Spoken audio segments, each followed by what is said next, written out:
গত বছর দুর্গাপুজোর একটা মণ্ডপে একজন পুরোহিতের পুজো দেখছিলাম। বেশ পুজো করছি, মাঝে মাঝে বলছি, জাগো দেবী জাগো, তোমার পূজ্যং কেমন করিবং সমাত্তং। আমার বেশ সহজ। তারপরে এবার বলছি, ডান হস্তং কিচং বিল্লপত্রং দেহি মে তন্ত্র ধারণ।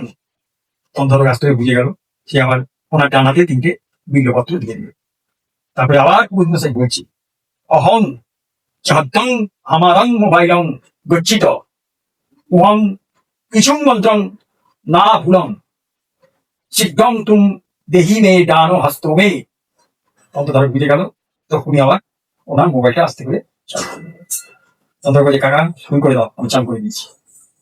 তারপর আবার গুরুমশাই শুরু করে দিল, হে দেবী দুর্গা, তুমি জাগো জাগো, তোমার উজ্জং করে দিয়েছি আমি, ক্ষমা করিবেন যদি কিছু ভুল অঙ্গন্তং উচ্চারণ হইতেছে।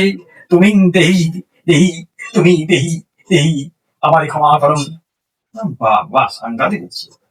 বিয়োগ করছে মানে অসাধারণ। আমার ওদিকে বাবা একজন আমার ঘন্টা বাজাচ্ছি। হ্যাঁ, দাঁড়ান। দেখতে দেখতে পুরো শেষ হলো। সবশেষে আমি কে বললাম, আচ্ছা মশাই, আপনি তো সাংঘাতিক পুজো করে, মানে মনে হচ্ছে না সরস্বতী নদী আপনার ওখান থেকে পড়ে যাচ্ছি। বলছে, হ্যাঁ পুজো কি তোমার খারাপ লেগেছে? না না, খুব ভালো লেগেছে। তারপরে বললাম, আচ্ছা কিছু মনে করবেন না, আপনি কি বৃন্দকৃষ্ণ ভদ্র ভাইপো? কেন বলে তো?